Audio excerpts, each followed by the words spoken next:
Sir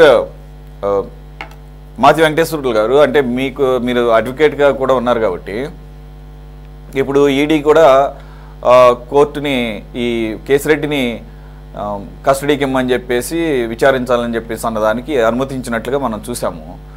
so ఈ సిట్కి కానీ CID చేసిన ఎంక్వైరీకి సంబంధించి ఇప్పుడు లక్ష్మణ్ గారు అన్నట్లు ఈ మనీ ట్రైల్ అలాగే సోదాలు లేదంటే జప్తులు ఇటువంటి అధికారాలు పరిమితంగా ఉంటాయి లేకపోతే అసలు ఉండవు కాబట్టి ఈడీకి ఆ రకమైనటువంటి అపరిమిత అధికారాలు ఉంటాయి కాబట్టి ఇప్పుడు ఈడీ ఎంటర్ అయిందని భావించాలా. మనీ లాండరింగ్ ఉంది కాబట్టి పిఎంఎల్ఏ యాక్ట్ కింద అట్రాక్ట్ అవుతుంది కాబట్టి.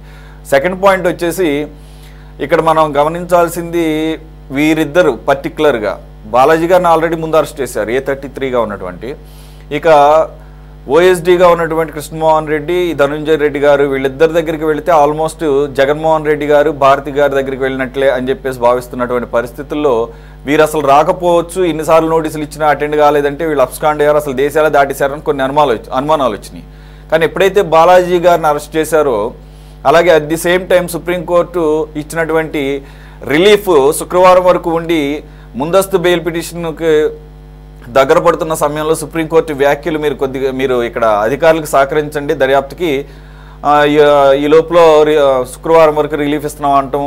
మూడోది కేసిరెడ్డి లాయర్ చెప్పిన దాని ప్రకారంగా కేసిరెడ్డి కూడా తనను అన్యాయంగా ఏవన్గా పెట్టారు అని ఆయన లాయర్ వ్యాఖ్యల ద్వారా కూడా మరి ఒక కాంక్రీట్ ఇన్ఫర్మేషన్ ఆల్రెడీ అడ్మిట్ చేశారని భావించాలా. ఆల్మోస్ట్ లైక్ ఇన్ఫార్మర్గా తయారయ్యారు, ఎందుకంటే పెద్దలను పక్కకు తప్పించారు, అన్యాయంగా కేసిరెడ్డిని పాత్ర ఉన్నా కానీ A1గా పెట్టారంటం ద్వారా ఇవన్నీ కూడా వీళ్ళ అరెస్టులకు దారి తీసినట్లుగా భావించవచ్చా? నమస్కారం సురేష్ గారు, మీకు ప్యానెల్లో ఉన్నటువంటి మిత్రులందరూ కూడా నమస్కారం. మన వీక్షకుల శుభ సాయంకాలం.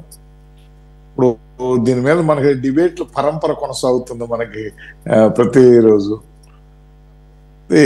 ఒకటేంటంటే వాళ్ళు ధనంజయ రెడ్డి గారి యొక్క రోల్ను మనం తీసుకున్నట్టయితే మనకి చాలా పూర్వకాలం అంటే ప్రాకృతిక అవస్థ అని అంటాం మనం మన పొలిటికల్ సైన్స్లో. ప్రాకృతిక అవస్థలో అరాచకవాదం బాగా రాజ్యం వెళ్ళింది. ఆ తర్వాత ఎవల్యూషన్ ఆఫ్ ది థియరీలో అల్టిమేట్గా ప్రజాస్వామ్యం మంచిది అనే దాని మీద మనకు నిర్ణయానికి వచ్చారు ప్రపంచవ్యాప్తంగా. ఆ ప్రజాస్వామ్యంలో కూడా పార్లమెంటరీ ప్రజాస్వామ్యంలో రిపబ్లిక్ ప్రజాస్వామ్యం, ప్రెసిడెన్షియల్ ప్రజాస్వామ్యం రకరకాలుగా వచ్చినాయి. సరే, ఇవన్నిటికి కూడా ఏంటంటే మూలం మన యొక్క పార్లమెంటరీ ప్రజాస్వామ్యంలో మన రాజ్యాంగం ఎవరు చెప్పినా పవర్ అనేది ఒక చోటే కాన్సన్ట్రేషన్ అయితే, రాజకీయ అధికారం ఒక వ్యక్తి చేతిలో కానీ ఒక సంస్థ చేతిలో కానీ కేంద్రీకృతం అయితే అంటే అల్టిమేట్గా అది ఇలాంటి దుర్భరమైనటువంటి దౌర్భాగ్యమైనటువంటి పరిస్థితులకు దారి తీస్తుంది అనేది చరిత్ర చెప్పినటువంటి నగ్న సత్యం.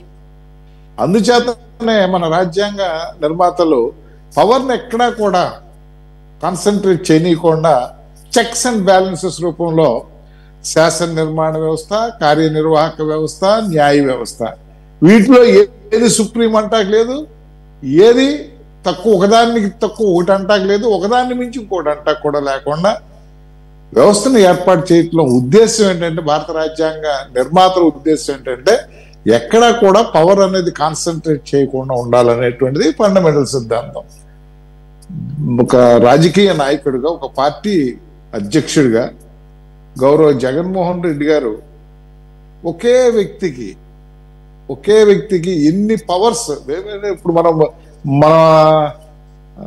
అందరం పెట్టుకున్న పేరంటే డిఫాక్టో సీఎం, పేరుకే జగన్మోహన్ రెడ్డి గారు సీఎం గారి కర్త కర్మ క్రియ అంతా కూడా ధనంజయ రెడ్డి గారే చేశారనేది మనకు వచ్చినటువంటి సోషల్ మీడియాలో కానీ, ప్రింట్ మీడియాలో కానీ, ఎలక్ట్రానిక్ మీడియాలో కానీ మనకు వచ్చినటువంటి సమాచారం ద్వారా తెలుస్తుంది.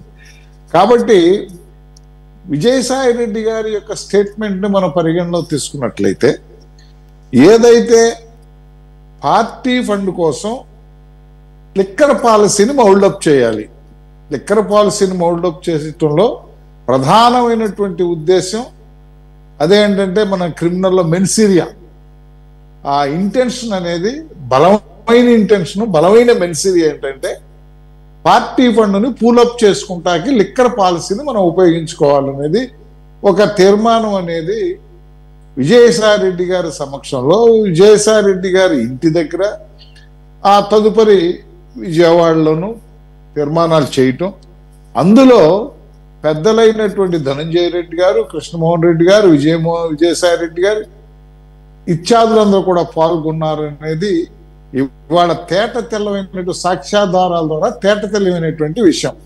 ఇది ఎందుచేతనంటే డైరెక్ట్ ఎవిడెన్స్ తో వచ్చేటువంటి కేసు కాదు. ఎందుకంటే ఎవరో డబ్బులు ఇచ్చారు నా జోబులో పెట్టుకున్నాను అని చెప్పడానికి లేదు.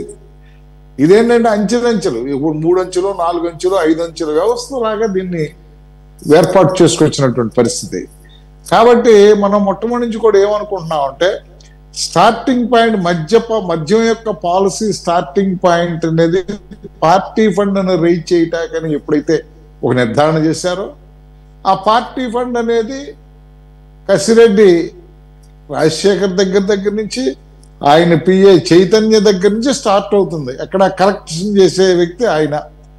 అవన్నీ కూడా రాజశేఖర రెడ్డి రావటం, ఆయన మిథున్ రెడ్డి గారి ద్వారానో లేకపోతే ఇంకొకళ్ళ ద్వారానో ఇంకొకళ్ళు XYZ అట్లా ఒక సర్కిల్ నుంచి ఇంకో సర్కిల్లోకి ట్రాన్స్ఫర్ అవటం, అవి అల్టిమేట్ గా షెల్ కంపెనీలోకి వెళ్ళటం.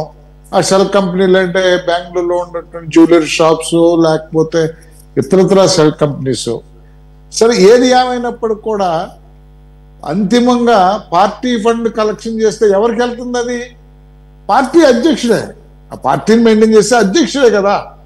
కాబట్టి ఏంటంటే ఓఎస్టీ ధనంజయ రెడ్డి గారు, ఓఎస్టీ కృష్ణమోహన్ రెడ్డి గారు, సెక్రటరీ ధనంజయ రెడ్డి గారు, అప్రహతమైనటువంటి అధికారాలని అనుభవించినటువంటి ధనంజయ రెడ్డి గారు. ఇక్కడ 2 రకాలుగా చూడాలి. ధనంజయ రెడ్డి గారి యొక్క పాత్ర మద్యం పాలసీ వరకే ఒక వ్యక్తి అయితే, ధనంజయ రెడ్డి గారి యొక్క క్యారెక్టర్ అడ్మినిస్ట్రేషన్ మీద ఇంకొక ఎత్తు. నేను ఇందాక చెప్పింది అడ్మినిస్ట్రేషన్ మీద సంగతి.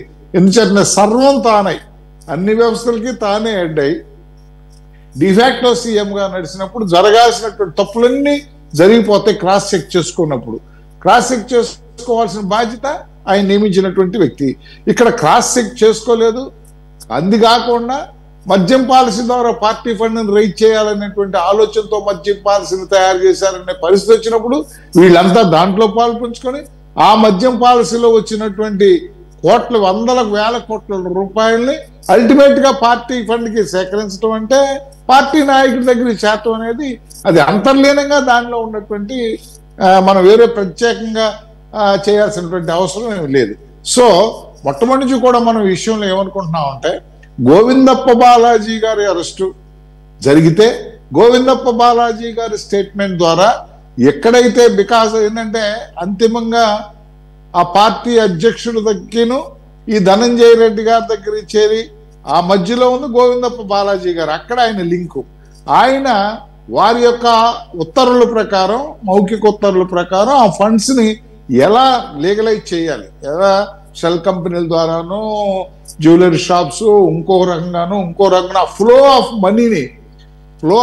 మనీని పారదల చేయించి మళ్ళా అదే మనీని వైట్ రూపంలో తీసుకొచ్చి వాళ్ళు ఉపయోగించుకున్నటువంటి కార్యక్రమం గోవిందప్ప బాలాజీ చేస్తానికి ఉపయోగపడ్డాడు అనేది మనం చూస్తున్నాం.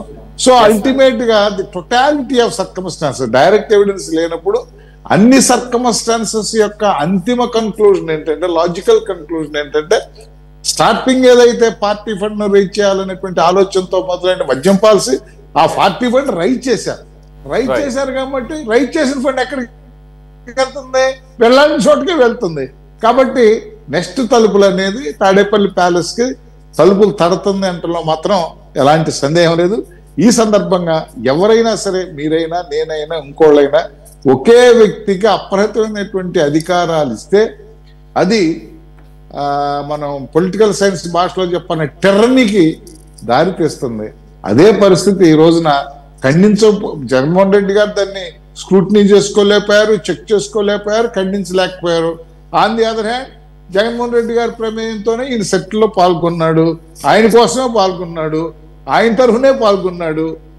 సో అల్టిమేట్ గా ఏంటంటే ఇవన్నీ కూడా లింకప్ చేసుకుంటే all are responsible for this, all are got mens rea, criminal intention, criminal mens rea ఖచ్చితంగా ఉంది. కాబట్టి చట్టం తన పని తను చేసుకుపోద్ది అనేది ఖచ్చితంగా నమ్ముదాం.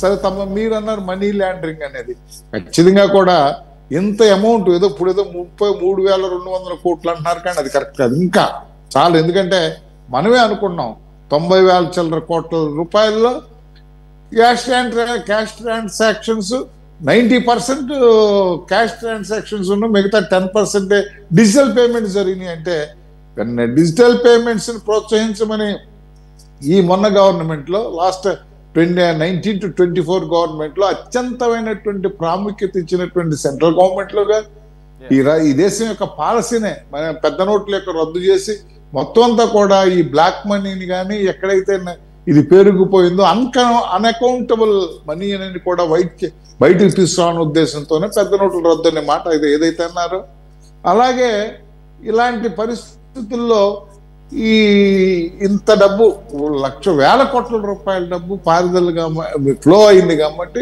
ఖచ్చితంగా కూడా ఈడీ ఎంటర్ అవుతుంది. ఆ మేరకి మనం చూసిన దాన్ని బట్టి మనం విన్న దాన్ని బట్టి ఈడీ కావాల్సినటువంటి డాక్యుమెంట్స్ ని ఇన్వెస్టిగేషన్ టీం దగ్గర నుంచి తీసుకుంటుందో, తద్వారా కస్టడీకి కూడా తీసుకున్నటువంటి ఆశ్చర్యం లేదు.